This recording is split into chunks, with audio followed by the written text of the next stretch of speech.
বিনীতভাবে অনুরোধ রাখছি।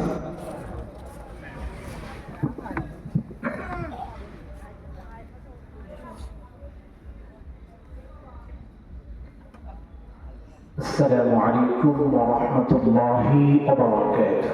وعليكم السلام.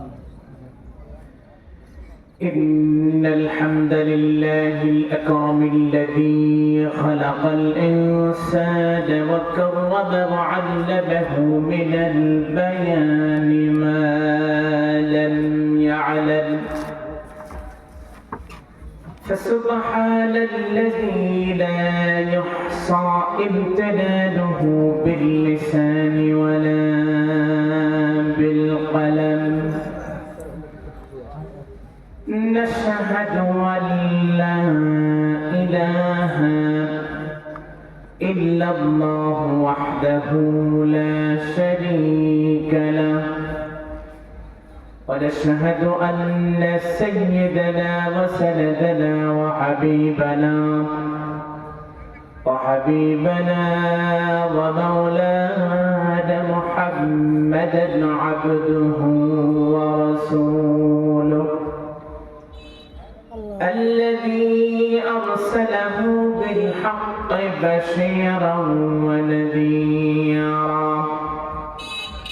وداعيا إلى الله بإذنه وسراجا وقمرا منيرا. أما بعد فقد قال الله تعالى في كلامه المجيد وفرقانه الحميد.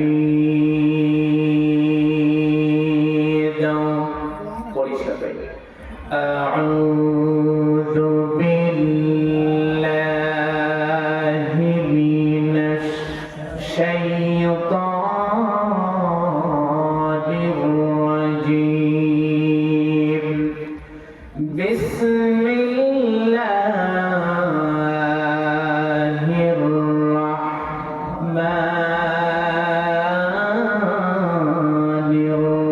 الرحيم.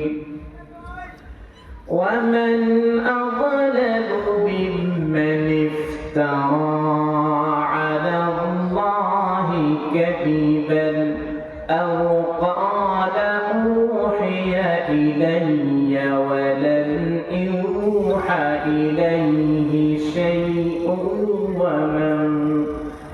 ومن قال سأنزل مثل ما أنزل الله. ولو ترى إذ الظالمون في غمرات الموت والملائكة باسطوا أيديهم أخرجوا أنفسكم اليوم تجزون عذاب الهون بما كنتم تقولون على الله غير الحق وكنتم عن آياته تستكبرون. عن أنس رضي الله تعالى عنه قال قال رسول الله صلى الله عليه وسلم: إن العبد إذا وضع في قبره وتولى عنه أصحابه إنه ليسمع قرع نعالهم أتاه ملكان فيقعدانه فيقولان: ما كنت تقول في هذا الرجل، إلى آخر آية. وقال الله تعالى بشان حبيبه محمد: إن الله وملائكته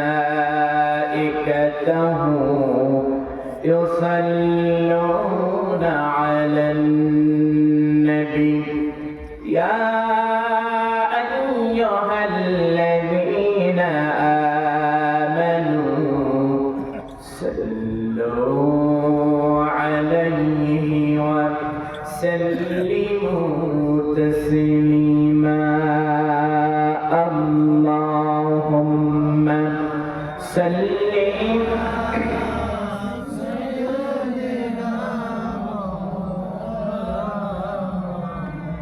وعلى آل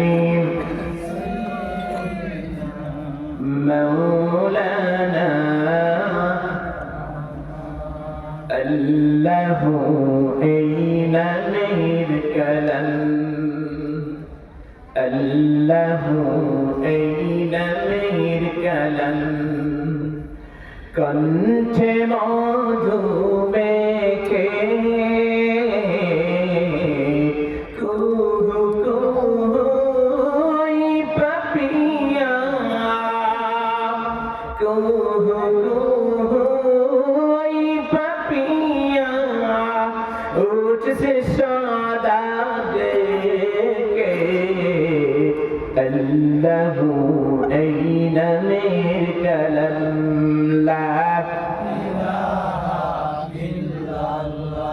لا إله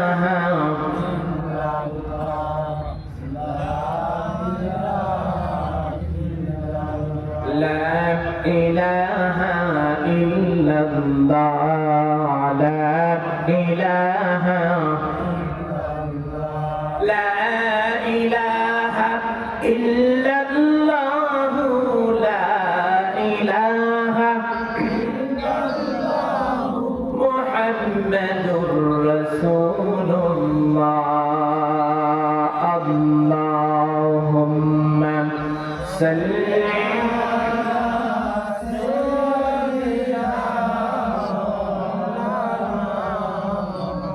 وعلى آل مولانا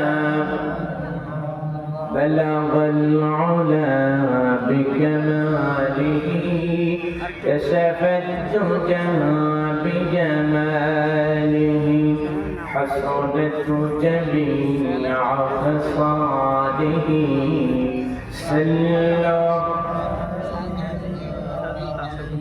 نسيم جانب بتحا بصر كل جحوال محمد خبر كن بلغ العلا بكماله كشف الدجى بجماله حسنت جميع خصاله صلوا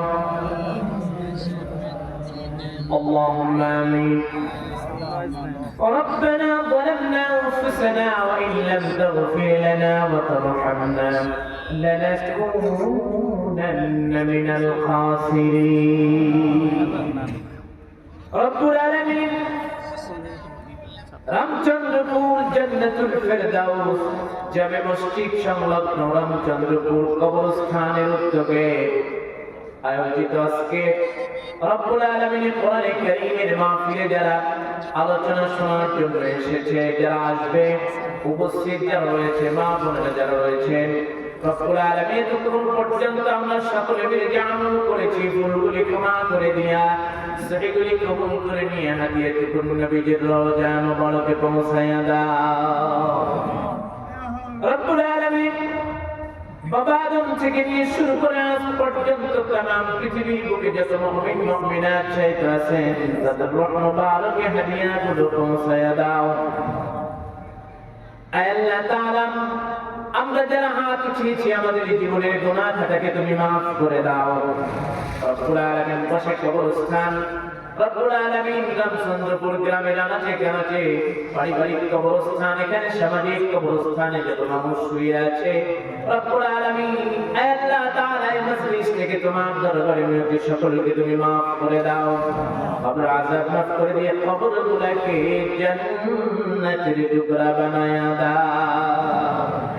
রব্বুল আলামিন আজকের মাহফিল খানা তুমি সকলের জন্য নাজাতের জরিয়া বানিয়ে দাও।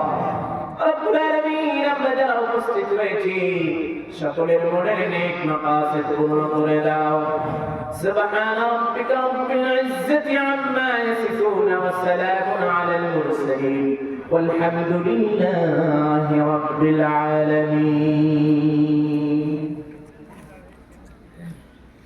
মাহে রমজানেরও বছর ঘুরে মুমিন মুসলমানের দাঁড়ে দাঁড়ে। মাহে রমজানেরও বছর ঘুরে মুমিন মুসলমানের দাঁড়ে দাঁড়ে।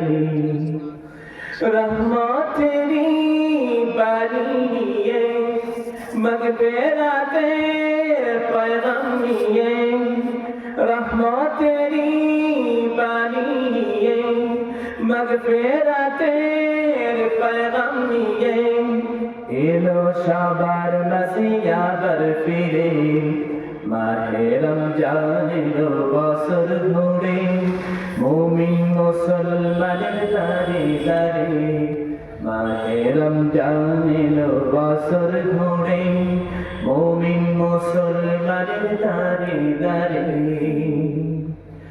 গুনাহ মাফের এই তো সুযোগ, খোদার প্রিয় আমার এই তো সুযোগ। গুনাহ মাফের এই তো সুযোগ, খোদার প্রিয় আমার এই তো সুযোগ। এই সুযোগে নাও গো তুমি খোদার রঙে জীবন রঙিন করে। মাহে রমজানেরও বছর ঘুরে মুমিন মুসলমানের দাঁড়ে দাঁড়ে। মাহে রমজানেরও বছর ঘুরে মুমিন মুসলমানের দাঁড়ে দাঁড়ে। মাহে রমজানেরও বছর ঘুরে মুমিন মুসলমানের দাঁড়ে দাঁড়ে। রামচন্দ্রপুর কবরস্থানের উদ্যোগে আয়োজিত আজকের মাহফিলের সুযোগ্য সম্মানিত সভাপতি জনাব মোহাম্মদ নবীউদ্দিন প্রামাণিক, সভাপতি মাহফিল পরিচালনা কমিটি। আজকের মাহফিলের প্রধান অতিথি জনাব মুসা নাসির চৌধুরী, উপজেলা নির্বাহী অফিসার, চাটমোহর, পাবনা। আজকের মাহফিলের প্রধান মেহমান, প্রধান আলোচক হযরত মাওলানা ইউনুস সিদ্দিকী আল কুরাইশি পীর সাহেব, ফুরফুরা দরবার শরীফ বাবা। আমার পূর্বে কথা বলেছেন হযরত মাওলানা মোহাম্মদ কাউসার আলম জিহাদি, খতিব ও ইমাম, পাইকপাড়া জামে মসজিদ, চাটমোহর, পাবনা। আরো কথা বলেছেন হযরত মাওলানা মোহাম্মদ আব্দুল মুমিন, খতিব বড়সারিকা দক্ষিণপাড়া জামে মসজিদ, চাটমোহর, পাবনা। আরো কথা বলেছেন হযরত মাওলানা মোহাম্মদ আবুল হাসান, ইমাম, রামচন্দ্রপুর জান্নাতুল ফেরদাউস জামে মসজিদ, চাটমোহর, পাবনা। আজকের মাহফিলের বিশেষ অতিথিবৃন্দ, আমার ডানে বামে বসা মুরব্বিয়ানে আযম, ফদলায়ে আযম, আমার সামনে বসা তাওহীদি ভাইরা, মুরব্বিয়ানে আযম, পর্দার অন্তরালে বসে থাকা অবলা সরলা সরল মোলাম পর্দা নিশিনা আমার মা ও বোনেরা, সকলকে আনুষ্ঠানিকতার মধ্য দিয়ে আরেকটি বার সালাম পেশ করছি। আসসালামু আলাইকুম ওয়া রাহমাতুল্লাহি ওয়া বারাকাতুহু। সম্মানিত উপস্থিতি, সর্বপ্রথম সে তাবারাকা ওয়া তাআলার দরবারে শুকরগুজার হচ্ছি যে তাবারাকা ওয়া তাআলা আমাদেরকে যদি এখানে আসার বসার মতো সুযোগ না দিতেন, আসতে পারতাম? রামচন্দ্রপুর গ্রামের মানুষ কি এই যে কয়েকজনকে আল্লাহ পাক সুযোগ দিয়েছেন, সুযোগ দিয়েছেন বিধায় প্রশংসা হবে কার? যে তাবারাকা ওয়া তাআলা আমাদেরকে সুযোগটুকু দান করেছেন সে মহান মনিবের দরবারে শুকরগুজার হচ্ছি সকলে একসঙ্গে জবান খুলে মুহাব্বতের সাথে বলছি আলহামদুলিল্লাহ। শত কোটি দরুদ ও সালাম পেশ করছি সরওয়ারে কায়নাত আশরাফুল আম্বিয়া রাহমাতুল লিল আলামিন, তার উপরে বলছি সাল্লাল্লাহু আলাইহি ওয়াসাল্লাম। সম্মানিত উপস্থিতি, এখানে শুনবো, আলোচনা শোনার জন্য এসেছি কি থেকে? একটু আওয়াজ দিয়ে বলবেন কি থেকে? কোরআন থেকে। এই কোরআন কিন্তু যেন তেন কিতাব নয়। এই কিতাব এর গ্রহণযোগ্য একটা সংজ্ঞা দিয়েছেন আল মানার প্রণেতা আবুল বারাকাত আল-নাসাফি রাহমাতুল্লাহি আলাইহি। একেবারেই গ্রহণযোগ্য সংজ্ঞা দিয়েছেন। আবুল বারাকাত আল-নাসাফি রাহমাতুল্লাহি আলাইহি বলেছেন, আলহামদুলিল্লাহ, দোকানদাররা 6150 টাকা দাম করেছেন। আল্লাহ পাক দোকানদার ভাইদেরকে কবুল করুন, সকলে বলেন আমিন। মনের নির্মাতাকে পূর্ণ করুন, আমিন। আহলাওয়াদেরকে কবুল করুন, আমিন। আজকের মাহফিলের অবস্থা এখন ঠিক হওয়া অস্বাভাবিক নয়। ইনশাআল্লাহ আপনারা আসবেন, মাঝখানে ইনশাআল্লাহ কথা বলার জন্য চেষ্টা করব। কোরআনের সংজ্ঞা দিতে চাচ্ছিলাম। কিসের সংজ্ঞা? কোরআনের সংজ্ঞা। আবুল বারাকাত আন-নাসাফি রাহমাতুল্লাহি আলাইহি যে গ্রহণযোগ্য সংজ্ঞাটি দিয়েছেন তা হলো আল কিতাব হুয়া আল কোরআন মুনাজ্জাল আলা রাসূল সাল্লাল্লাহু আলাইহি ওয়াসাল্লাম আল মাকতুব ফিল মাসাহিফ আল মানকুল আনহু নাকলান মুতাওয়াতিরান বিলা শুবহাতি হাত্তা আল আন। বাংলাটুকু একটু বোঝার জন্য চেষ্টা করবেন। তিনি বলেন আল কিতাব হুয়া আল কোরআন, কোরআন হলো সেই কিতাব। প্রথমে আল্লাহ আবুল বারাকাত আন-নাসাফি বলেছেন আল কিতাব। এই কিতাবের ভিতরে পৃথিবীর যত কিতাব আছে সমস্ত কিতাবের ভিতরে এটি একটি কিতাব। আল কিতাব হুয়াল কোরআন। কিন্তু ব্যতিক্রমটা কি? আল কিতাব হুয়াল কোরআন মুনাজ্জাল, যা নাযিল হয়েছে। শুনতেছেন? এখন নাযিল হয়েছে তো 104 খানা কিতাব, মূলত 4টা পূর্ণ কিতাব, বাকিগুলো সহিফা। সবগুলি কি নাযিল হয়েছে? কি হয়েছে? তাহলে কিতাবের ভিতরে সব শামিল। আল কিতাব ওয়াল কোরআন মুনাজ্জাল। তাহলে 104 খানার ভিতরে এখন শুধুমাত্র 4 খানা হবে, তা হলো মুনাজ্জাল আলা রাসূল সাল্লাল্লাহু আলাইহি ওয়াসাল্লাম, যা রাসূলের উপরে নাযিল হয়েছে। তাহলে কোরআন হলো সেই কিতাব যা নাযিল হয়েছে রাসূলের উপর। রাসূল কয়জন? জোরে বলেন কয়জন? 4 জন। কয়জন? 4 জন। আলা রাসূল। তাহলে এখনো কিন্তু 4টা কিতাব রয়েছে। আলা রাসূল সাল্লাল্লাহু আলাইহি ওয়াসাল্লাম আল মাকতুব ফিল মাসাহিফ, কিতাব হলো সেটা যেটা লাউহে মাহফুজে রয়েছে। লাউহে মাহফুজে যা আছে আল্লাহ পাক সবটা কিন্তু আমাদের দেন নাই। সুদীর্ঘ 23 বছরের প্রয়োজন অনুযায়ী যেটা দিয়েছেন তার নাম কি? কোরআন। তাহলে এখনো কিন্তু সংজ্ঞার ভিতরে লাউহে মাহফুজ রয়েছে।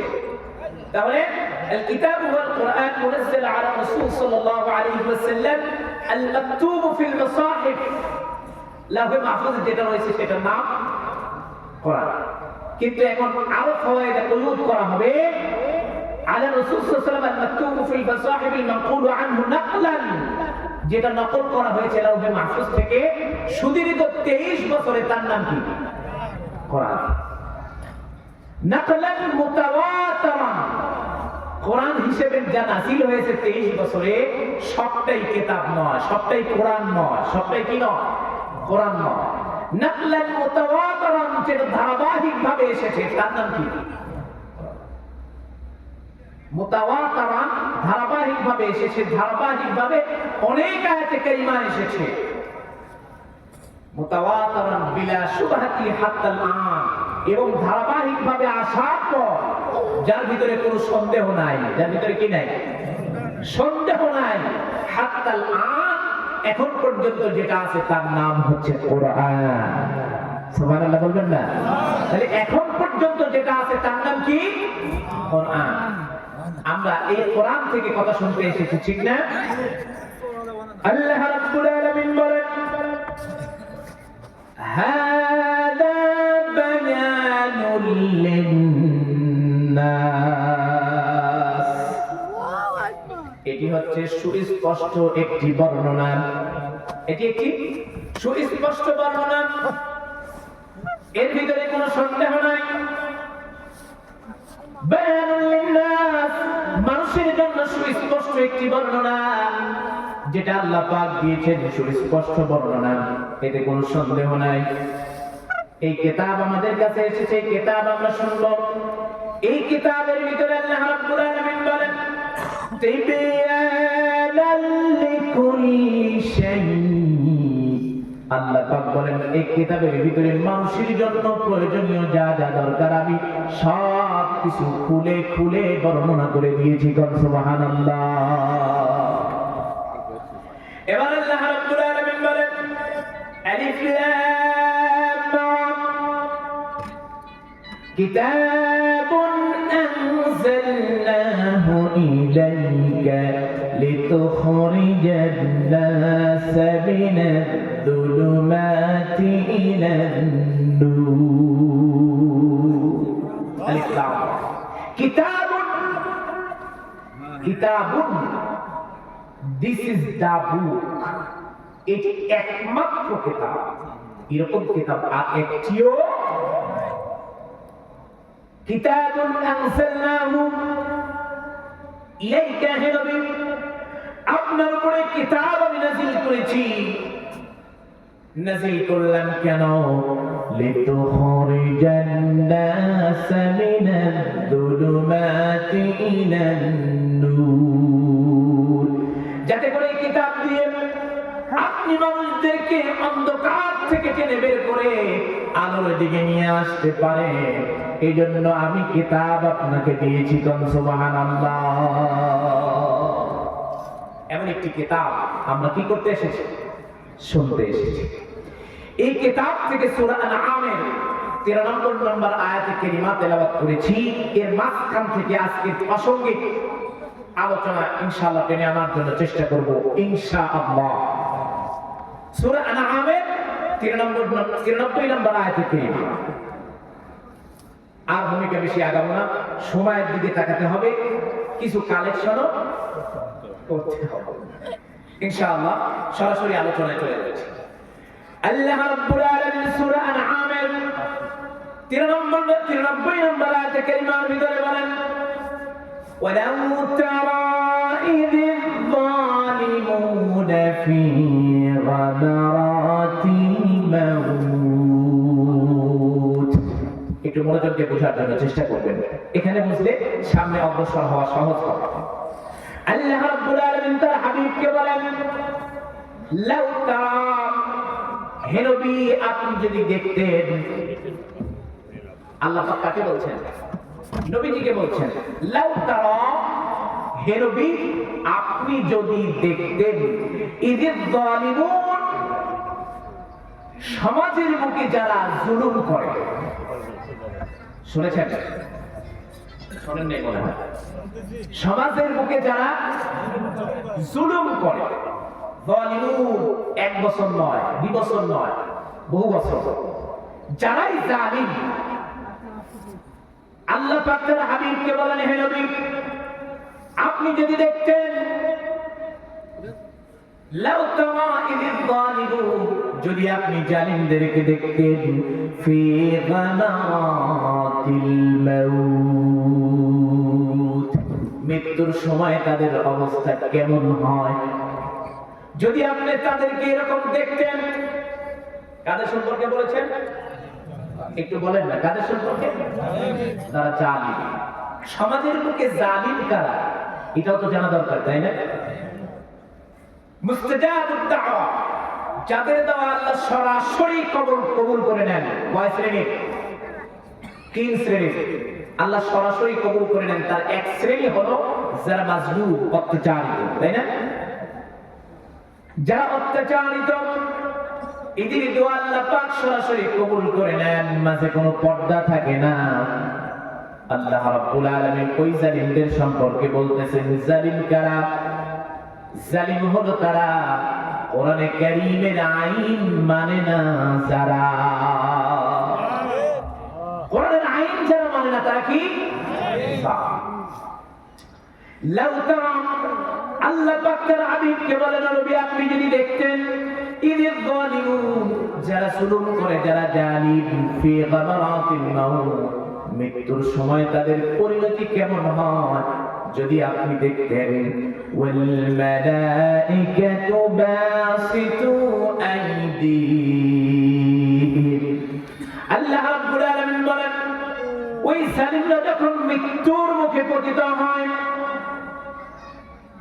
মৃত্যুর সময় আসে, ফেরেশতারা তাদের হাত বাড়িয়ে দিয়ে বলেন আখরিজু আনফুসাকুম, হে মানুষ, হে ব্যক্তি, তুমি তোমার আত্মাকে বের করে দাও।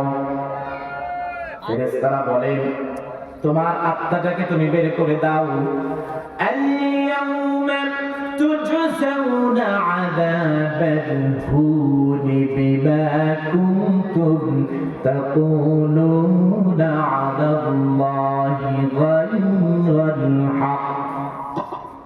আল্লাহ রাব্বুল আলামিন বলেন তোমার আত্মা তুমি বের করে দাও। আল-ইয়াউমা তুজজাউনা আযাবাল হুন, আল্লাহ পাক বলেন ফেরেশতারা যখন এই কথা বলে তোমার আত্মা তুমি বের করে দাও, তোমার রূহটা তুমি বের করে দাও, তোমাদের জন্য অপমানকর শাস্তি তোমাদেরকে দেওয়া হবে। কাদের আত্মা? যারা জালিম, জুলুম করে, সমাজের বুকে মানুষদেরকে জুলুম করে, অন্যায় অনাচার অবিচার করে, ঠিকঠাক মতো মানুষের হক আদায় করে না, কোরআনে কারীমের বিধানকে মানতে রাজি না, কোরআনে কারীম যে কথা বলে তাকে অ্যাভয়েড করে চলে। আল্লাহ রাব্বুল আলামিন ওই রকম জালিমদের সম্পর্কে বলেছেন, জালিমদের অবস্থা এমন হবে, ফেরেশতারা বলবেন খুব শীঘ্রই তোমাদেরকে অপমানকর শাস্তি দেওয়া হবে আল্লাহ পাকের পক্ষ থেকে। তার কারণ হলো তোমরা আল্লাহ পাকের বিধানকে অস্বীকার করতে। আল্লাহ রাব্বুল আলামিন বলেন শুধু অস্বীকার করতে না, আন আয়াতিহি তাস্তাকবিরুন, অহংকারের সঙ্গে আল্লাহ পাকের কিতাবকে অস্বীকার করতে। যারা কোরআন অস্বীকার করে নিশ্চিত জেনে রাখতে হবে অবশ্যই অহংকারের বশবর্তী হয়েই করবে। আল্লাহ রাব্বুল আলামিন বলেন ইন্নাল্লাযীনা কাযযাবু বিআয়াতিনা ওয়াস্তাকবারু আনহা লা তুফাত্তাহু লাহুম আবওয়াবুস সামা ওয়া লা ইয়াদখুলুনাল জান্নাহ হাত্তা ইয়ালিজাল জামালু ফি সাম্মিল খিয়াত। আল্লাহ রাব্বুল আলামিন বলেন ইন্নাল্লাযীনা কাযযাবু বিআয়াতিনা, যারা আল্লাহ পাকের আয়াতে কারিমাকে অস্বীকার করবে, মিথ্যা প্রতিপন্ন করবে আর অহংকার করবে। শুনেছেন? এটা আরেকটা আয়াত।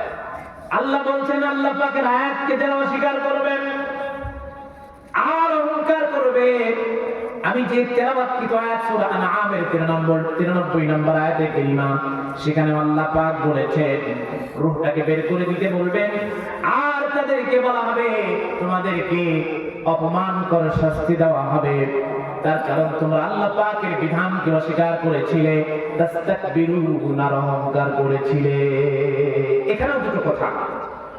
ওই আয়াতে কারিমার ভিতরে আল্লাহ বলেন যারা কোরআনে কারীমকে অস্বীকার করবে, ওয়াস্তাকবারু আনহা, আর অহংকার করবে, আল্লাহ পাক বলেন লা তুফাত্তাহু লাহুম আবওয়াবুস সামা,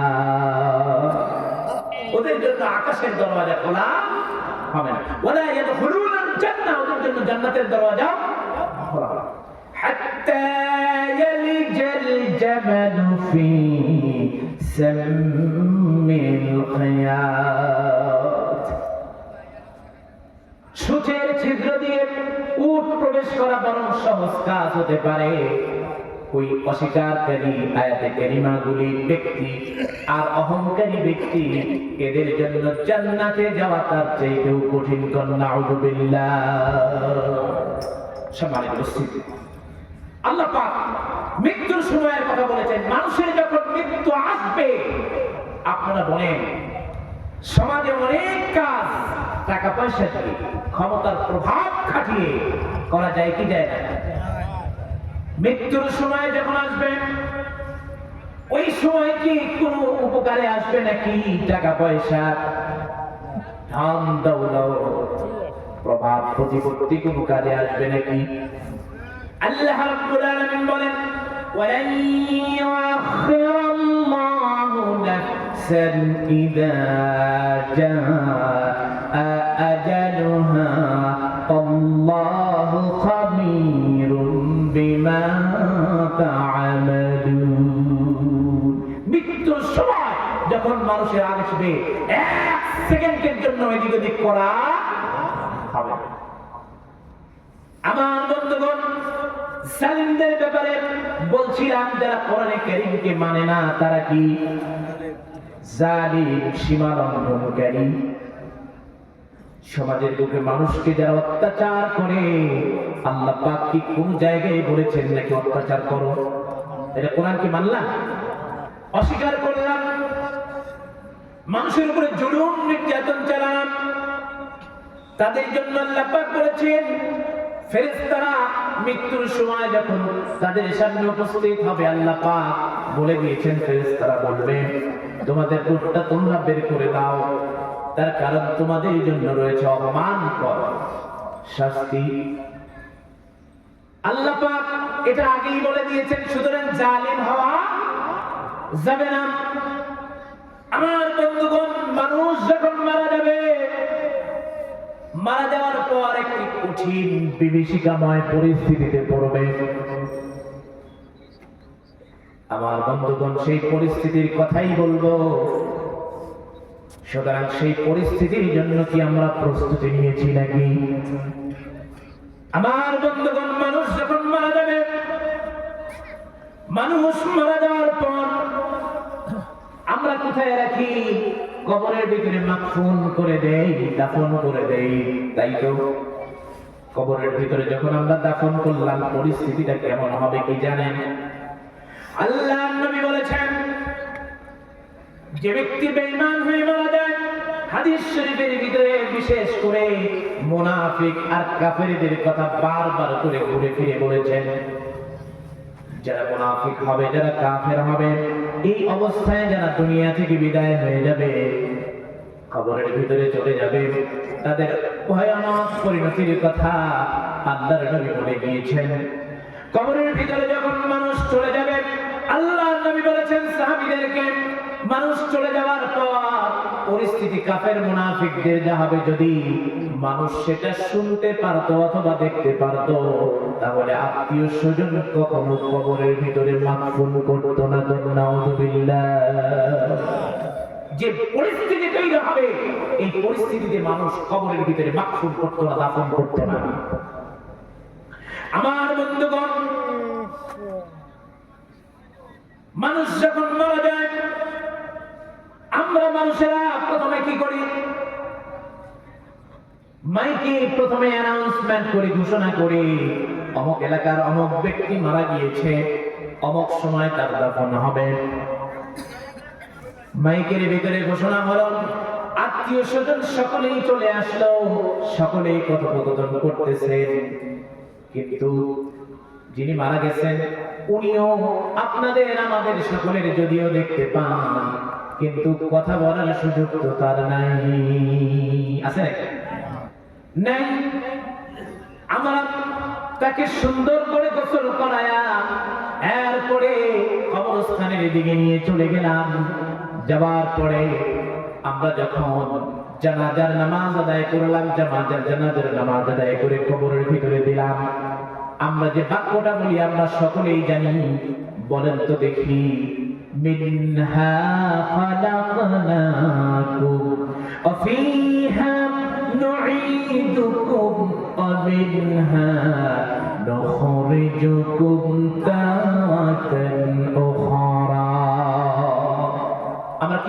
মিনহা খালাকনাকুম ওয়া ফিহা নুঈদুকুম ওয়া মিনহা নুখরিজুকুম তারাতান উখরা। অর্থ জানি? অর্থ হলো একটু বোঝার জন্য এখানে চেষ্টা করবেন। মিনহা খালাকনাকুম, আমরা বললাম ও আল্লাহর বান্দা, তোমাকে এই মাটি থেকে সৃষ্টি করা হয়েছিল। কি থেকে সৃষ্টি করা হয়েছে? মাটি থেকে। এর আলোচনা আমি মসজিদে আপনাদেরকে করেছি। একেবারে ঠনঠনে শুকনা মাটি দিয়ে আমি কি করেছি? তৈরি করেছি। আমরা বলি মিনহা খালাকনাকুম, তোমাকে এই মাটি থেকে তৈরি করা হয়েছে। অফিহা নুঈদুকুম, আবার তোমাকে এখানে রেখে যাচ্ছি। আমরা তাই তো বলি অফিহা নুঈদুকুম, এখানে তোমাকে রেখে যাচ্ছি। ওয়া মিনহা নুখরিজুকুম তারাতান উখরা, আবার এখান থেকেই তোমাকে কি করা হবে? পুনরায় উত্থিত করা হবে। তোমাকে আবার আল্লাহ পাকের দিকে তোমাকে ফিরে যেতে হবে। আচ্ছা, আমরা যে কথাটা বললাম, এই কথাটা একটু কি চিন্তা করে দেখেছি? মিনহা খালাকনাকুম ওয়া ফিহা নুঈদুকুম ওয়া মিনহা নুখরিজুকুম তারাতান উখরা। মাটি দেওয়ার সময় এটা আমরা বলি তিনবার বলে 3 মুষ্টি মাটি কবরের উপরে দিই। কিন্তু কবরের ভিতরে যখন আমরা মাইয়াতকে রাখি তখন আমরা কি বলি? বিসমিল্লাহি ওয়া আলা মিল্লাতি রাসূলিল্লাহ, তাই তো বলি বিসমিল্লাহি ওয়া আলা মিল্লাতি রাসূলিল্লাহ। এর অর্থ হলো আল্লাহর নামে রাসূলের দলে উঠায় দিয়ে গেলাম। এই কথার সিগনিফিকেন্স কি? এই কথার তাৎপর্য কি? কখনো কি চিন্তা করে বলেছি? বিসমিল্লাহি আলা মিল্লাতি রাসূলিল্লাহ, আল্লাহর নামে রাসূলের দলে উঠায় দিয়ে গেলাম। আমার বাংলাদেশে গোটা পৃথিবীতে রাজনৈতিক পরিচয় দিতে গিয়ে অনেকেই অনেক দলের নাম বলেন না? এইবার কথা বলে না? আমার বাংলাদেশে যে দলগুলি আছে, আপনারা বলেন এক দল আরেক দলকে কি দেখতে পায়? কোনোভাবে পরিবর্তন হলে এই অবস্থা কি? আপনারা জানেন না, অবস্থা খারাপ হয়ে যাবে। আপনি যখন কবরের বুকে একজন ব্যক্তিকে দিলাম আর বলে দিলাম বিসমিল্লাহি আলা মিল্লাতি রাসূলিল্লাহ, আল্লাহর নামে রাসূলের দলে উঠায় দিয়ে গেলাম, আপনার আমার কত বড় দুঃসাহস! এই লোকটা সারাটা জীবন একত্র নামাজ আদায় করে না। এই লোকটা সারা জীবন মানুষের জুলুম করেছে, অন্যায় অনাচার পাপাচার করে সমাজটাকে কলুষিত করেছে। এই মানুষটা ভাইয়ের হক আদায় করে নাই, বোনের হক আদায় করে নাই, সমাজের মানুষের হক আদায় করে নাই। শুধুমাত্র তার সম্পদ লাগবে, আরো লাগবে, আরো লাগবে, আরো লাগবে, এর কোন শেষ। আমার ভাইরা, আপনারা বলেন সম্পদ অর্জন করে মানুষ, বিশেষ করে দলীয় পরিচয়ে যারা অর্জন করে, আপনারা বলেন কয়জনে এই সম্পদ টিকে রাখতে পারে? এই সম্পদ দিয়ে হবে কি ভাই? আল্লাহ পাক কিন্তু বলেছেন কোরআনে কারীম, মা সাবাকুম মিন মুসিবাতিন ফাবিমা কাসাবাত আইদিকুম, কোরআনকে যেখানে অমান্য করব সেখানেই মুসিবত করব।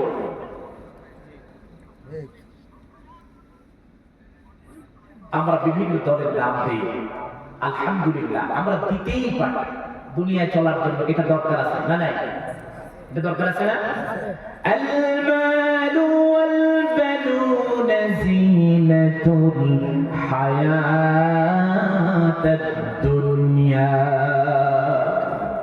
আল্লাহ বলেছেন মাল এবং সম্পদ এগুলি কি দুনিয়ার সৌন্দর্য, এগুলি তো লাগবেই, কিন্তু পরিমাণটা কত? আল্লাহ রাব্বুল আলামিন কোরআনে কারীমের ভিতরে বলেন ওয়ায়াসআলুনাকা মাযা ইউনফিকুনা কুলিল আফওয়া। আল্লাহ রাব্বুল আলামিন বলেন ওয়ায়াসআলুনাকা মাযা ইউনফিকুন, হে নবী আপনার উম্মতেরা আপনার কাছে এসে প্রশ্ন করবে ওয়ায়াসআলুনাকা মাযা ইউনফিকুন, আমরা আল্লাহ পাকের রাস্তায় কি ব্যয় করব? আল্লাহ পাকের রাস্তায় কি খরচ করব? আল্লাহ বলেন কুলিল আফওয়া, প্রয়োজনের অতিরিক্ত যা কিছু আছে সব কিছু আল্লাহ পাকের রাস্তায় খরচ করে দাও।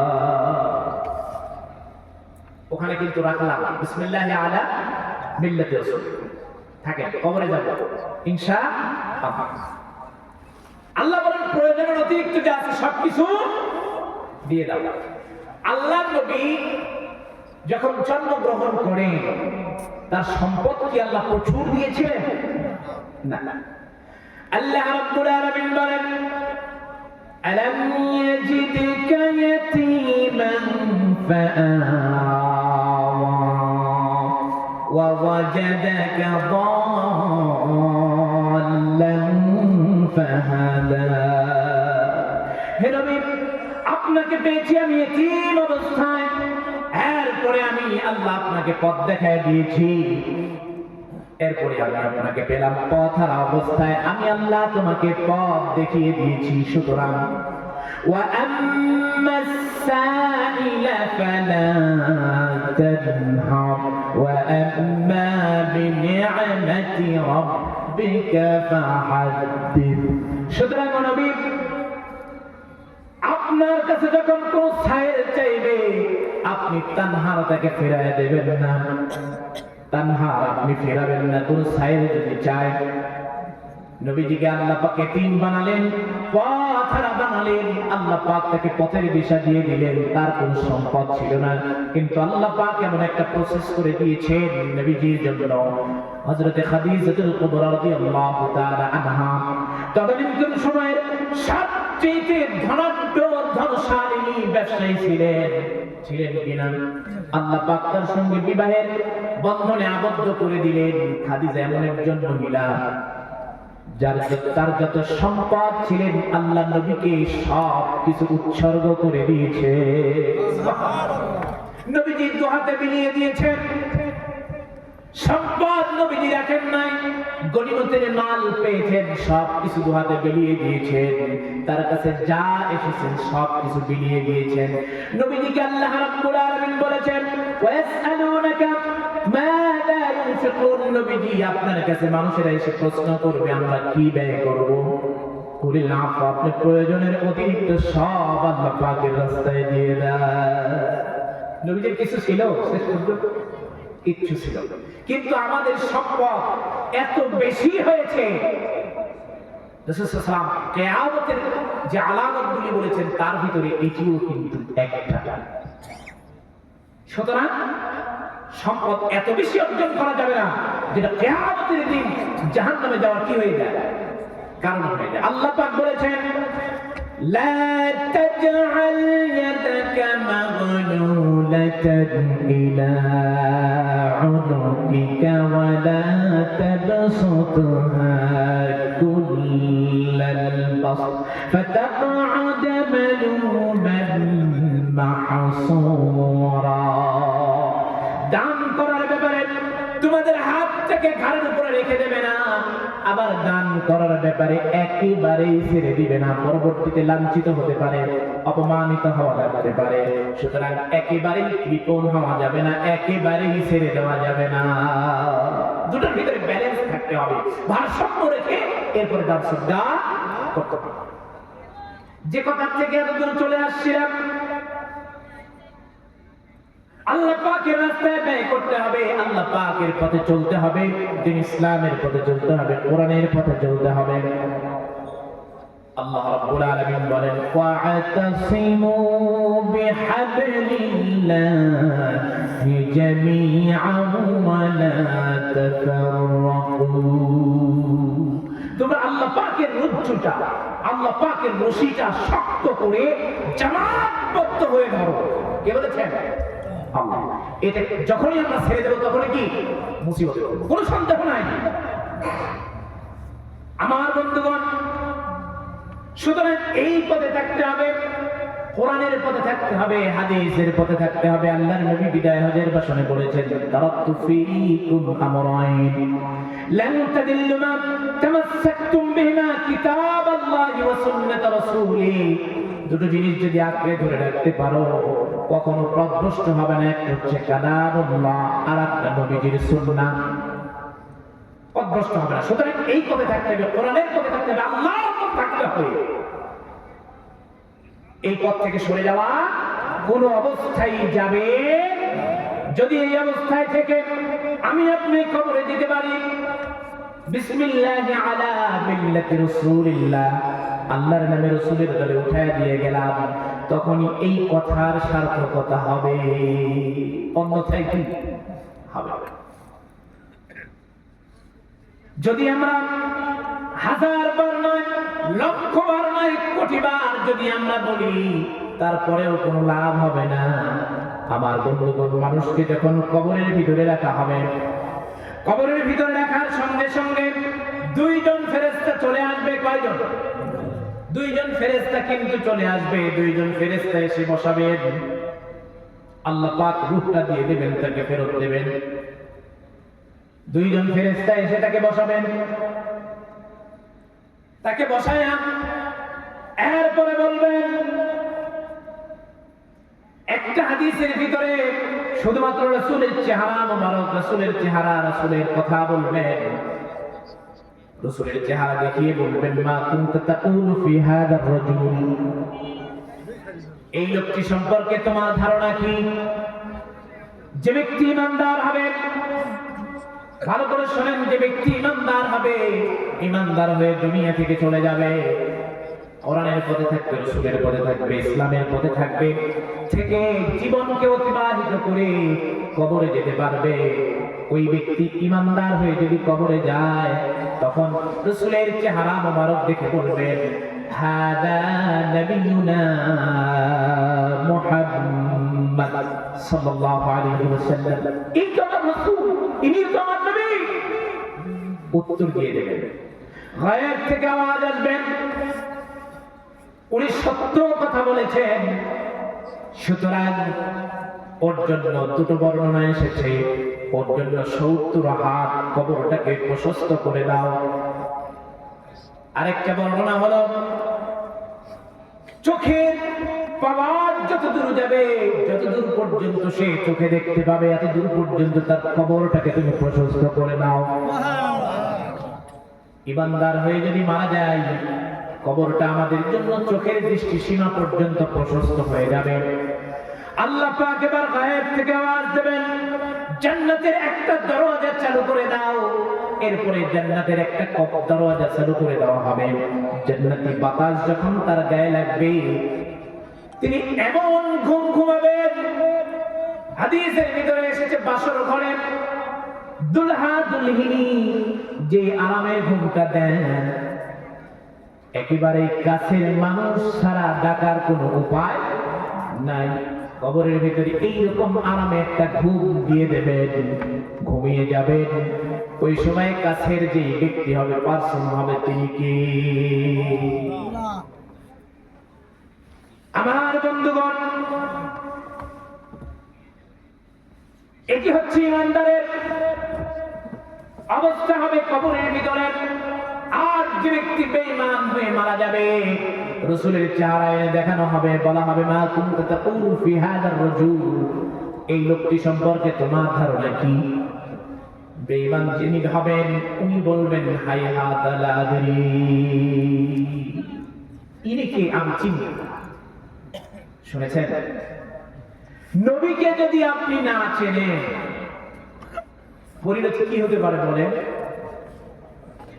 আল্লাহ রাব্বুল আলামিন গায়েব থেকে আওয়াজ দেবেন, উনি মিথ্যা কথা বলছেন। সুতরাং তার কবরটাকে সংকুচিত করে দাও। এরপরে মাটিকে হুকুম করা হবে, মাটি কবরটাকে সংকুচিত করে দেবে। সংকুচিত যখন করে দেবে, মানুষের অবস্থা এমন হবে, কামানের হাড় বলে যেগুলিকে এইরকম একটু ফাঁকা ফাঁকা থাকে, কিছু পর্দা থাকে, আটকানো থাকে। কবর যখন চাপ দেবে, একটা পাশে কামানের হাড়, আর একটা পাশে এইভাবে করে ঢুকে পড়বে।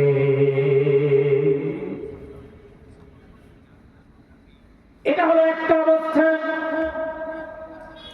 এরপরে বলা হবে, জাহান্নামের একটা একটা দরওয়াজা চালু করে দাও, জাহান্নামের দরওয়াজা যখন চালু করে দেওয়া হবে পরিণতিটা কি হবে একটু চিন্তা করে দেখো।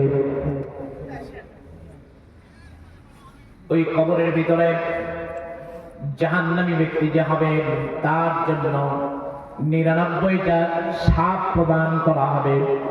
কয়টা সাপ? এত বিষধর সাপ হবে যে সাপটা যদি কবরের ভিতরে থেকে একটা বার যদি মুখটা শুধু বের করে যদি একটা বার কি করলো, একটা বার যদি নিঃশ্বাস ফেলে তার বিষাক্ততা এত বেশি হবে যে দুনিয়ায় আর কখনো কোন অবস্থাতে আর তৃণলতা গাছপালা জন্মাবে না।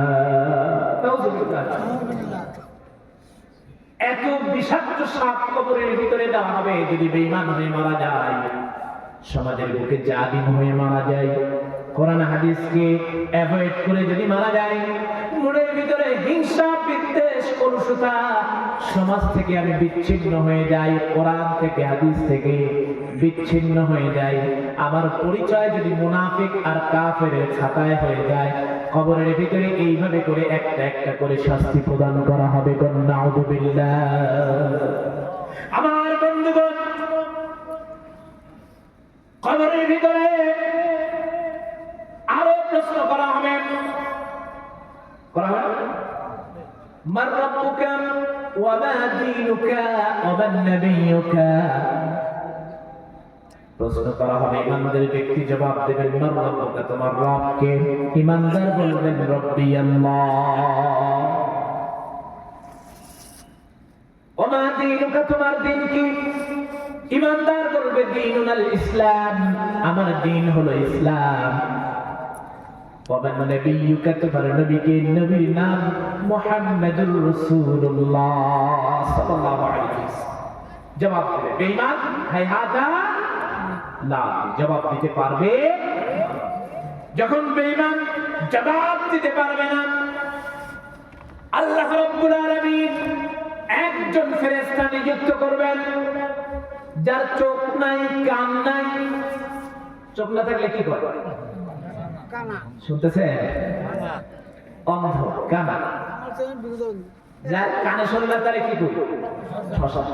যে চোখে দেখে না আর যে কানে শোনে না, ওরে যদি আপনি একটা হাতুড়ি দেন আর যদি বলেন পিটাতে থাকো, যাকে পাওয়া, আর ও যদি এরকম হয় যে বলেছে মারো, ও যদি মারা শুরু করে, ও যদি মান্যবর হয়, মারা শুরু করে দেয় আর যদি না থামে, অবস্থাটা কি হবে? ও কানের শোনে না। আমার কথা মনে হয় বুঝতে পেরেছেন, তাই না? কবরের ভিতরে যে ফেরেশতা নিযুক্ত করা হবে, উনার চোখ নাই, কান নাই। আল্লাহ রাব্বুল আলামিন একটা লোহার হাতুড়ি দেবেন। কি দেবেন? লোহার হাতুড়ি দেবেন। লোহার হাতুড়ি দিয়ে একবার যদি আঘাত করে 70 গজ মাটির নিচে চলে যাবে। আবার আঘাত করবে, 70 গজ মাটির নিচে চলে যাবে। এমন শাস্তি প্রদান করা হবে, প্রতিনিয়ত শাস্তি প্রদান করা হবে, এইভাবে করে চলতে থাকবে। আমার বন্ধুগণ, এইরকম শাস্তি যদি চলমান থাকে, পরিস্থিতি খুবই কি ভালো হবে, তাই না? খুবই ভয়ানক হতে হয়ে যাবে। আমার বন্ধুগণ, ছোট্ট একটা হাদিস শুনিয়ে একটু আলোচনা ট্রাম নিতে হবে। ছোট্ট হাদিস শোনাবো, একটু মনোযোগ দিয়ে শোনেন। সামুরা ইবনে জুনদুব রাদিয়াল্লাহু তাআলা আনহু থেকে বর্ণিত, যদি মনে থাকে একটু মুখস্থ করেন। সামুরা ইবনে জুনদুব রাদিয়াল্লাহু তাআলা আনহু তিনি বলেন, রাসূল করিম সাল্লাল্লাহু আলাইহি ওয়াসাল্লামের অভ্যাস ছিল, আমাদের প্রত্যেকেরই কিন্তু আলাদা আলাদা কিছু অভ্যাস আছে, এক একজনের এক একটা অভ্যাস। রাসূলের অভ্যাস ছিল ফজরের নামাজ আদায় করে আল্লাহর নবী ঘুরে বসতেন। ঘুরে বসার পর সাহাবীদেরকে প্রশ্ন করতেন, আমার সাহাবীরা, তোমরা আজকে রাতে কেউ কোনো স্বপ্ন দেখেছো নাকি? আজকে রাতে কেউ কোনো স্বপ্ন দেখেছো নাকি? সাহাবীরা যদি স্বপ্ন দেখতেন তাহলে বলতেন, আমরা এই স্বপ্ন দেখেছি। রাসূল স্বপ্নের তাবির করতেন। তাবির বলে দিতেন, এই স্বপ্নের ব্যাখ্যা কি হবে বলে দিতেন। সামুরা ইবনে জুনদুব রাদিয়াল্লাহু তাআলা আনহু বলেন, একদিন আমাদেরকে ঠিক এভাবে করে প্রশ্ন করলেন, আমরা বললাম ইয়া রাসূলুল্লাহ, আমরা আজকে কোন স্বপ্ন দেখি নাই। রাসূল বলেন, আমি আজকে স্বপ্নে দেখেছি। কি স্বপ্ন দেখেছেন ইয়া রাসূলুল্লাহ, আমাদেরকে শোনান। আল্লাহর নবী বলেন, দুইজন ব্যক্তি আমার কাছে আসলেন। শুনতেছেন, মনোযোগ দিয়ে শুনেন। দুইজন ব্যক্তি আমার কাছে আসলেন। এই ঘটনার সঙ্গে অনেকাংশে মিল পাই যখন সূরা বানী ইসরাঈল 15 পারার শুরুর আয়াতে কারিমাটি যখন তাফসীর পড়েছি তখন অনেকটাই মিল পাই। রাসূলকে মেরাজে দেখানো হয়েছে, কিন্তু হাদিসের ভিতরে এভাবে বর্ণনা করা হয়েছে। রাসূল বলেন, দুইজন লোক আমার কাছে আসলেন। দুইজন লোক আমাকে সঙ্গে করে নিয়ে সম্ভবত শাম দেশ সিরিয়ার দিকে আমাকে নিয়ে গেলেন। কিছু দূর যাওয়ার পর আমি লক্ষ্য করে দেখলাম একজন মানুষ বসে আছে, আর একজন মানুষের হাতে কোনো একটা জিনিস রয়েছে। ওই জিনিসটা দিয়া চলের ভিতর দিয়া ঢুকায় দিয়া পিছনের ঘাড় দিয়ে বের করে দিয়েছেন। ঠিক একইভাবে আরেকটা দিয়া বান চলের ভিতরে ঢুকায়া এই ঘাড়ের ভিতরে দিয়ে বের করে দিয়েছেন। আমি দৃশ্য দেখলাম এবং বললাম, এটা কে? দুইজন লোক বললেন, আপনি সামনের দিকে চলেন। এবার সামনের দিকে রওনা হয়ে গেল। আল্লাহর নবী সামনে যাওয়ার পর আল্লাহর নবী লক্ষ্য করলেন একজন মানুষকে পিঠটাকে মাটির দিকে দিয়া, মাথাটাকে আকাশের দিকে দিয়া সুন্দর করে শোয়ায় রেখেছেন। একজন লোক তার হাতে বিশাল একটি পাথরটাকে দিয়া ওই শহীদ ব্যক্তির মাথার উপরে আঘাত করতেছে। এরপরে মাথাটা ছিন্ন ভিন্ন হয়ে বিভিন্ন দিকে চলে যাচ্ছেন। পাথরটি যখন ওই মানুষটি নিয়ে কাছে আনতেছেন, ঠিক এই সময়ের ভিতরে মাথাগুলি খুলে বডিটা আবার আগের মতো হয়ে যাচ্ছে। এইভাবে করে একের পর এক শাস্তি প্রদান করা হচ্ছে। আল্লাহর নবী বললেন, এটা কি? দুইজন লোক বললেন, সামনের দিকে চলেন। এবার সামনের দিকে চলে গেলেন। সামনের দিকে অগ্রসর হয়ে আল্লাহর নবী লক্ষ্য করলেন তন্দুর রুটি ভাজা দেখেছেন, নান রুটি ভাজতে দেখেছেন? ভিতরটা অনেক মোটা, মাথাটাকে চিপা। আল্লাহর নবী বর্ণনা করেছেন মাথাটা চিপা, পেটটা মোটা। এরকম একটা চুলার ভিতরে আগুন জ্বলতেছে, এত বেশি আগুন জ্বলতেছে, আগুনের ফুলকি যখন বের হচ্ছে মনে হচ্ছে যেন কিছু মানুষ ওই আগুনের ভিতরে পুরা অবস্থায় বের হয়ে আসবে, কিন্তু আল্লাহ বের করতেছে না। আবার ফুলকি দিয়ে বের হতে চাচ্ছে কিন্তু বের হচ্ছে না। আল্লাহ নবী জিজ্ঞেস করলেন, এরা কারা? দুইজন লোক বললেন, সামনের দিকে চলেন। এর উত্তর জানা লাগবে না? উত্তর জানতে হবে, বলবো, হাদিসের ভিতরেই আছে। এরপরে সামনের দিকে নিয়ে গেলেন। আল্লাহ রাসূল লক্ষ্য করলেন বিশাল একটা নদী, রক্তের নদী, রক্তের সাগরের মতো দেখতে। মাঝখানে একটা জায়গা আছে যেখানে একজন ব্যক্তি দাঁড়ানো। একজন ব্যক্তি দাঁড়ায় থেকে কিনারায় আসতে চাচ্ছেন, কিন্তু কিনারায় একজন ব্যক্তি দাঁড়ায় পাথর নিয়ে দাঁড়ায় আছেন। কিনারায় যখন আসতেছেন পাথর দিয়ে আঘাত করতেছেন, আবার মাঝখানে ওই জায়গায় চলে যাচ্ছে। এইভাবে করে শাস্তি প্রদান করা হচ্ছে। আল্লাহর নবী বললেন, এটা কি? তারা দুইজনে বললেন, সামনের দিকে চলেন। এরপরে সামনের দিকে যখন অগ্রসর হলো, বিশাল এক বাগানের ভিতরে চলে গেলেন। ওই বাগানের ভিতরে সবচেয়ে বড় একটা গাছ রয়েছে। ওই গাছের নিচে, গাছের সঙ্গে হেলান দিয়ে একজন বৃদ্ধ মানুষ বসে আছেন। তার আশেপাশে অনেক বাচ্চা কাচ্চা বসে আছেন। পাশেই আরেকজন ব্যক্তি আগুন ধরাতেছে। আল্লাহর নবী বললেন, এগুলি কি? দুইজন ব্যক্তি বললেন, সামনে চলেন।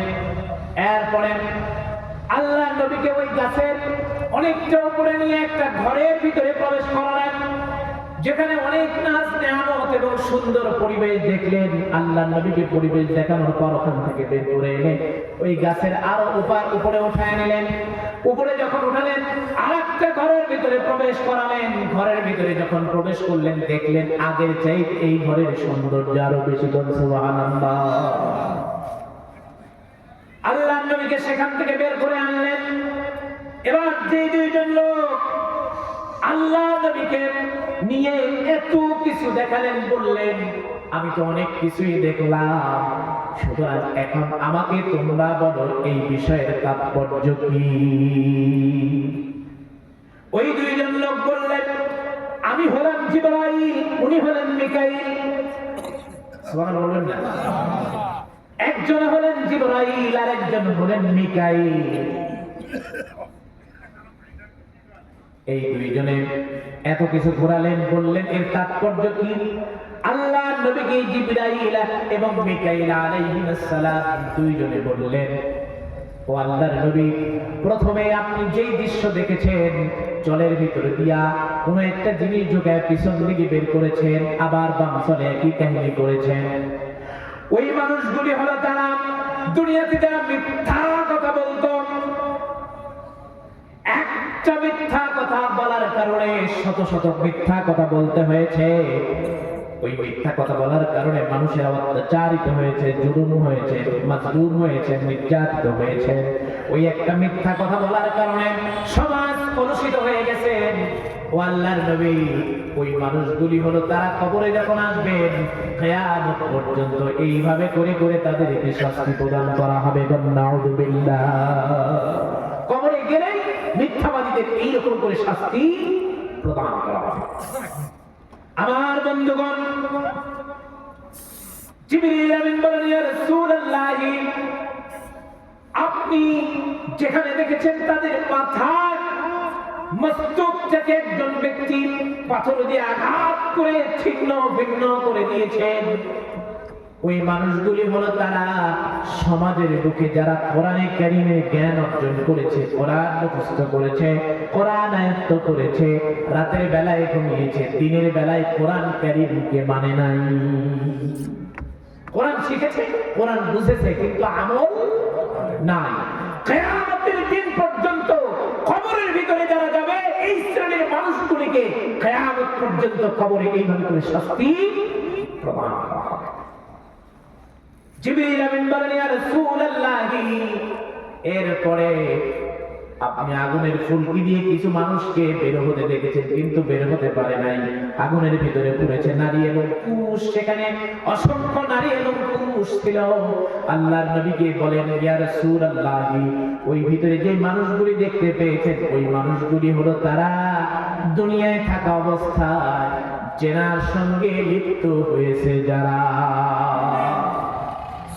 জেনাকার ব্যক্তিদেরকে কিয়ামত পর্যন্ত কবরে যাওয়ার পরে এইভাবে করে শাস্তি প্রদান করা।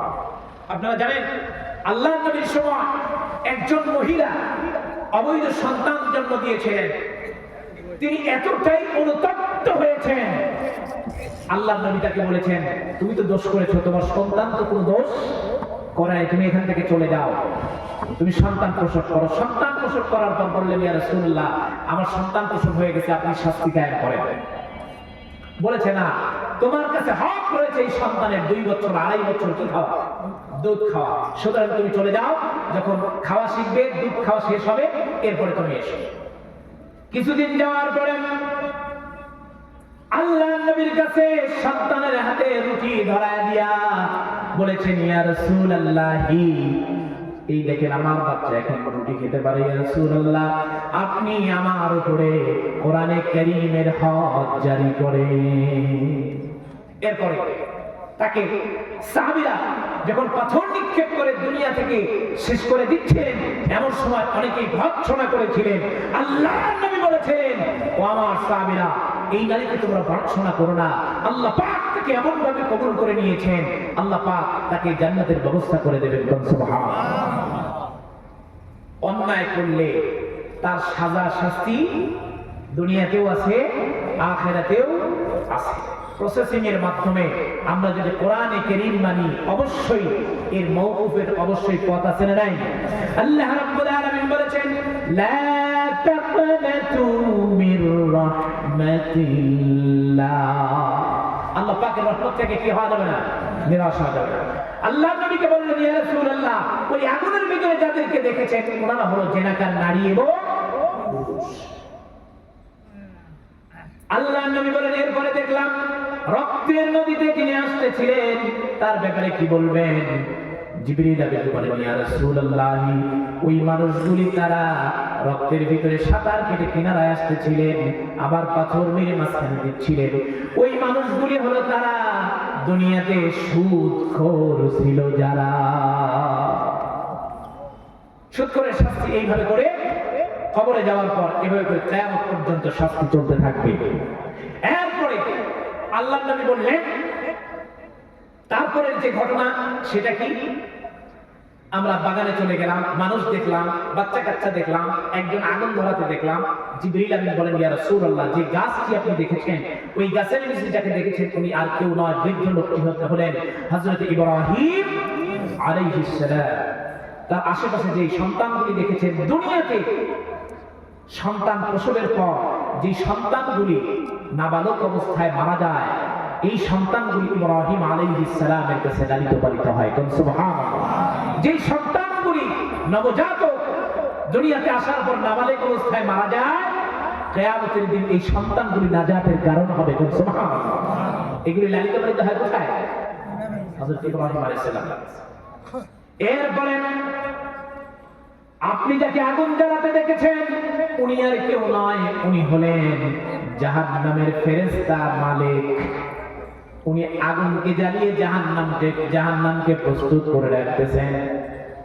আল্লাহর নবী বলেন, এরপরে গাছের উপরে উঠে যে ঘরে প্রবেশ করলাম, আল্লাহর নবী ওই ঘর সম্পর্কে জিবরিল আমিন বলেন, ওই ঘরের ভিতরে হলো জান্নাতে যারা যাবে, জান্নাতি পরিবেশে ওই ঘরের ভিতরে তাদেরকে ঢুকিয়ে দেওয়া হবে। সুবহানাল্লাহ। এরপরে আরো উপরে যারা উঠলেন, উপরে উঠে আরো সুন্দর পরিবেশ দেখলেন। ওই ঘরটা হলো দুনিয়াতে শহীদ হবে যারা, শুনেছেন? শহীদ হবে যারা, এই শহীদদেরকে ওই ঘরের ভিতরে প্রবেশ করিয়ে দেওয়া হবে। সুবহানাল্লাহ। শহীদদের মর্যাদা কেমন? শহীদদের মর্যাদা হলো তেমন, শহীদের রক্তের ফোঁটা জমিনে পড়ার আগে আল্লাহ পাক তাদের মাফ করে দেন। সুবহানাল্লাহ। শহীদদের মর্যাদা কেমন? শহীদদের মর্যাদা হলো তেমন, শহীদদেরকে মৃত্যু দেওয়ার আগেই আল্লাহ পাক জান্নাতের নমুনা দেখায় এরপরে মৃত্যু দেন। সুবহানাল্লাহ। শহীদের মর্যাদা কেমন? শহীদের মর্যাদা হলো তেমন, যারা শহীদ হন আল্লাহ পাকের রাস্তায় দুনিয়া থেকে আল্লাহ পাকের পথে জীবন দিয়ে দেন, ওই শহীদের মর্যাদা হলো তেমন, ৭০ জন ব্যক্তিকে সুপারিশ করে জান্নাতে নিয়ে যেতে পারবে। মর্যাদা হলো এমন। সুতরাং শহীদের তামান্না আমরা করতে পারি না? শহীদের তামান্না সকলেই করতে পারি ইনশাআল্লাহ। পেটের রোগ, বিশেষ করে ওই যে লিভারের সমস্যা হয়ে যারা মারা যায়, এই মানুষগুলিকে আল্লাহ পাক শহীদের মর্যাদা দেন। সুবহানাল্লাহ। এরপরে দেয়ালে চাপা পড়ে যে সকল মানুষগুলি মারা যায় এদের মর্যাদা কি দেন? শহীদ মর্যাদা।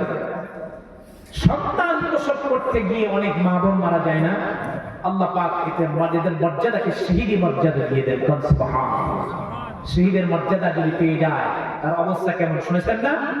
সুতরাং আপনারা সকলেই চেষ্টা করবেন ইনশাআল্লাহ। এরপরে দ্বীন ইসলামকে প্রতিষ্ঠা করবার জন্য যারা দুনিয়া থেকে বিদায় হয়ে যান, শহীদ হন, আল্লাহ পাক এদের মর্যাদা কি দেন? শহীদি মর্যাদা দিয়ে দেন। অসংখ্য শহীদি মর্যাদা রয়েছে ইনশাআল্লাহ। আমরা সকলেই তামান্না করি ইনশাআল্লাহ আল্লাহ পাক আমাদের সকলকে শহীদি মওত দেন, বলেন আমিন। সুতরাং কবরে গেলে যে শাস্তি হবে এটা তো আপনাদেরকে নমুনা বললাম, একেবারেই কম সময় বলার জন্য চেষ্টা করেছি। এখন এই শহীদের মর্যাদা পেতে হলে আমাদেরকে প্রাণান্তকর চেষ্টা করতে হবে। আল্লাহ রাব্বুল আলামিন জিহাদের কথা বলেছেন, ওয়াতুজাহিদুনা ফি সাবিলিল্লাহি বিআমওয়ালিকুম ওয়া আনফুসিকুম। আল্লাহ পাক বলেছেন তোমরা জিহাদ করো আল্লাহ পাকের রাস্তায়, প্রথমে মাল দিয়ে তারপরে জান। এই জিহাদের দুটি অর্থ। জিহাদের কয়টা অর্থ? দুইটা। এক নাম্বার, আল্লাহ রাব্বুল আলামিন বলেন وأنفروا خفافا وثقالا وجاهدوا بأموالكم। আল্লাহ পাক বলেন ওয়ানফিরু, তোমরা বের হয়ে যাও। কোথায়? জিহাদের ময়দানে বের হয়ে যাও। ওয়ানফিরু খিফাফান ওয়া সিকালা, তোমাদের হাতের অস্ত্র ছোট হোক অথবা বড় হোক, তোমরা আল্লাহ পাকের রাস্তায় বের হয়ে যাওয়ার কথায় তোমাদের যার হাতে যেমন অস্ত্র আছে, যদি যুদ্ধ কোনো জায়গায় লেগে যায় তোমাদের হাতের অস্ত্র নিয়ে তোমরা জিহাদের ময়দানে ঝাঁপায় পড়ো। এটা হচ্ছে জিহাদের ময়দানে বড়।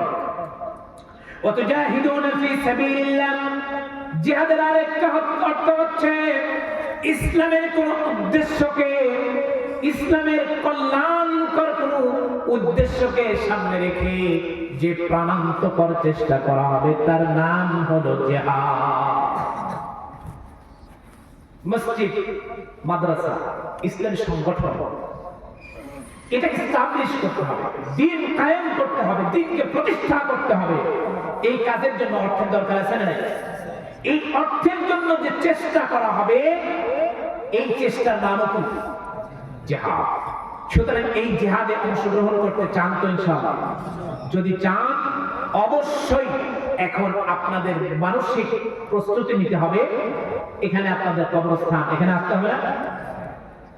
এইবার কথা বলবেন না, তাই না? বুঝে ফেলেছেন? আসতে হবে। যদি আসতে হয় তাহলে এই জায়গাটাকে সুন্দর করতে হবে। এর একটি ব্যয় আছে।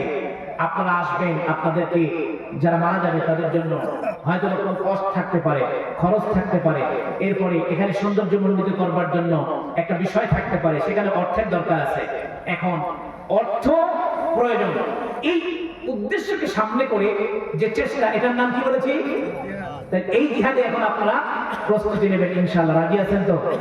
কারা কারা রাজি আছেন হাত তোলেন তো, একটু দেখি তো, একটু হাত তোলেন। সকলকেই দিতে হবে এরকম না, যার যতটুকু সামর্থ্য আছে সে ততটুকু দেওয়ার জন্য চেষ্টা করবে। এবার আসেন আপনাদেরকে এই দানের একটু মর্যাদা শোনায়।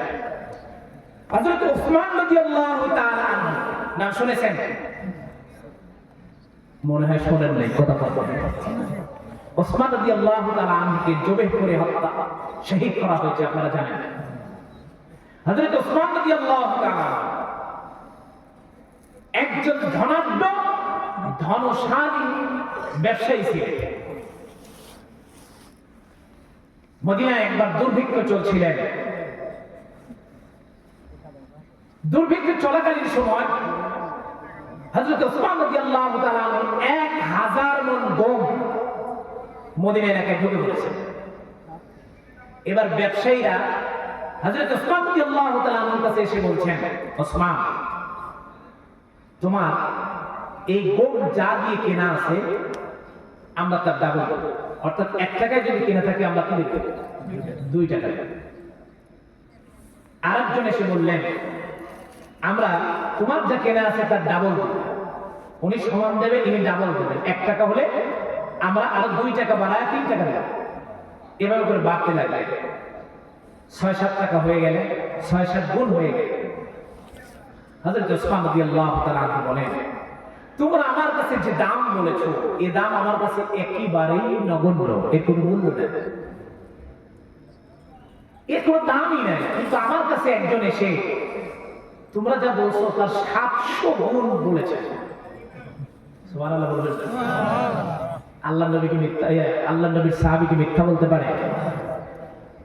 আচ্ছা, এটাও কি সম্ভব যে আমাদের পৃথিবীতে কোনো ব্যবসায়ী ব্যবসা করবেন তার লভ্যাংশ 700 গুণ দেবে? কথা বলবেন, দেবে? দেবে। কিন্তু ওসমান রাদিয়াল্লাহু তাআলা আনহু বলেন আমার কাছে একজন দাম করেছেন 700 গুণ দেবে। ব্যবসায়ীরা বলতেছে ওসমান তোমার মাথা কি ঠিক আছে? এটা কি আদৌ সম্ভব? হযরত ওসমান রাদিয়াল্লাহু তাআলা আনহু বলেন ও আমার ব্যবসায়ী ভাইরা, তোমরা পরিষ্কার করে শুনে নাও, আমার কাছে একজন এই গমের মূল্য 700 গুণ সত্যিই বলেছেন। হযরত ওসমান রাদিয়াল্লাহু তাআলা আনহু কোরআনে কারীমের আয়াতে কারীমা শুনিয়ে দিলেন। এবার বুঝে ফেলেছেন তাই না? কোরআনে কারীমের আয়াতে কারীমা শুনিয়ে দিলেন, মাসালুল্লাযীনা ইউনফিকুনা আমওয়ালাহুম ফি সাবিলিল্লাহি কামাসালি হাব্বা في كل سنبلة 100 حبة। আল্লাহ পাক বলেন দান সদকার উদাহরণ হলো এমন, জমিনের বুকে একটা শস্য দানা বপন করলে ওই শস্য দানার নিশ্চিত একটা ডাল বের হবে না। কয়টা ডাল? মিনিমাম 7টা ডাল বের হবে। আল্লাহ পাক কোরআনে কারীমের ভিতরে বলেছেন 7টা ডাল বের হলো, এক একটা ডালে 100 করে যদি দানা হয় তাহলে 100 করে দানা হলে 7টা ডালে কত হলো? 700 দানা হয়ে গেল। দান সদকার উদাহরণ হলো এমন, 1 টাকা যদি কেউ দান করে তাহলে এর দানের মর্যাদা একই সাথে 700 গুণ বাড়ায়া বান্দার আমল নামায় ঢুকিয়ে দেবেন। কোন সুবহানাল্লাহ। দানের মর্যাদা এমন, এখানে শেষ করে নাই, আয়াতে কারীমা শেষে বলেন ওয়াল্লাহু ইউদাইফু লিমান ইয়াশা। আল্লাহ পাক যদি চান বান্দার আমল নামায় আর লক্ষ কোটি গুণ বাড়ায়া বান্দার আমল নামায় দিয়ে দিতে পারেন। কোন সুবহানাল্লাহ। 700ই শেষ নয়, ওই ব্যবসায়ীদের বুঝতে কি আর বাকি আছে? হযরত ওসমান রাদিয়াল্লাহু তাআলা আনহু তার 1000 মণ গম পুরাটাই আল্লাহ পাকের রাস্তায় দান করে দিয়ে দিলেন এই মর্যাদার কারণে। সুতরাং আপনারা অবশ্যই চেষ্টা করবেন, এখানে যারা দান করবেন 2000, 5000, 10000, 15000, 20000, 50000 চেষ্টা করবেন, কেউ কিন্তু মাহরুম হবেন না। একটু ওঠার জন্য চেষ্টা করবেন এখন। এরপরে প্রধান মেহমান আসবেন। আশা করি যতটুকু হয়েছে আলোচনা আজকের জন্য আশা করি বুঝতে পেরেছেন না? এখন ইনশাআল্লাহ চেষ্টা করব আস্তে আস্তে করে ওঠার জন্য চেষ্টা করব। আমার বন্ধুগণ, আপনারা উঠতে চাচ্ছেন না? আলোচনা করবো করি তো সবসময়, আপনারা শুনবেন। এখন একটু আসেন, একটু অগ্রসর হন। লিল্লাহি তাকবীর। একজন ব্যক্তি 300 টাকা দান করেছেন, আল্লাহ পাক তার দানকে কবুল করুন। সকলে বলেন আমিন। মনের নেক মাকাসিদ পূর্ণ করুন, আমিন। আরেকজন 100 টাকা দিয়েছেন, আরেকজন 100